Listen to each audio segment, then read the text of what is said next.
ஒரு விஷயத்த 21 நாள் தொடர்ந்து செஞ்சா 22வது நாள் ஆட்டோமேட்டிக்கா நடக்கும்னு சொல்லுவாங்க. ஆனா நமக்கு நடக்கல. ஏன்னா அதுக்குள்ள எனக்கு எக்ஸாம் வந்துருச்சு. சோ இன்னைக்கு மன்ஸ்டாக் பயணத்துல நாள் 22.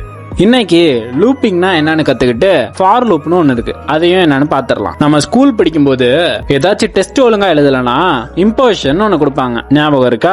அதுல என்ன பண்ணுவோம், ஒரு கொஸ்டினை 5 டைம்ஸ் எழுத சொல்லிருக்காங்கன்னா ஒரே கொஸ்டினை திரும்ப திரும்ப திரும்ப 5 டைம்ஸ் எழுதுவோம். இங்க என்ன நடக்குது, ஒரே விஷயத்த திரும்ப திரும்ப பண்றோம். அதுக்கு பேர் தான் லூப்பிங். இப்ப லூப்பிங்னா என்னன்னு தெரிஞ்சிருக்கும். ஃபார் லூப்ன்றது லூப்பிங்ல ஒரு டைப். வைல், டு வைல்னு இன்னும் 2 டைப்ஸ் இருக்கு, அதெல்லாம் நெக்ஸ்ட் வீடியோஸ்ல பார்க்கலாம். இதுல இருக்க எல்லாமே ஒரே விஷயத்தை தான் பண்ணும், ஆனா அதோட சின்டாக்ஸும் அப்புறம் கொஞ்சம் பிஹேவியர் சேஞ்சஸ் மட்டும் இருக்கும், அவ்வளவுதான். இங்க நான் ஒரு 2 டேபிள ஃபார்ம் பண்ணிருக்கேன். ஃபார்ங்கிற கீவேர்டை கொடுத்துட்டு parenthesis உள்ள let i is equal to 1 ன்னு நான் டிஃபைன் பண்ணிக்கிறேன். அடுத்து செமிகோலன் கண்டிஷனை கொடுக்கணும், i less than or equal to 10. Next ஒரு செமிகோலன் கொடுத்துட்டு அந்த ஐட்ரேஷன் முடிஞ்சதுக்கு அப்புறம் i என்னவாகணும்னு அந்த இடத்துல கொடுக்கணும். இது அப்டேஷன் பார்ட்னு சொல்லுவாங்க. நான் i++ ன்னு கொடுத்திருக்கேன். அதுக்கு என்ன அர்த்தம்னா, இப்ப i இந்த இடத்துல 1 இருக்கு. இந்த ஐட்ரேஷன் முடிஞ்சதுக்கு அப்புறம் i+1 i equal to 2 அப்படின்னு ஆயிடும். நெக்ஸ்ட் ஐட்ரேஷன்ல i is equal to 3 அப்படின்னு ஆயிடும். இதுவே மைனஸ் மைனஸ்னு கொடுத்திருந்தா 0, -1, -2 அப்படின்னு டிக்ரிமெண்ட் ஆயிட்டு போயிட்டு இருக்கும். ஒன்ஸ் நம்ம கண்டிஷனை சாட்டிஸ்ஃபை பண்ணதுக்கு அப்புறம்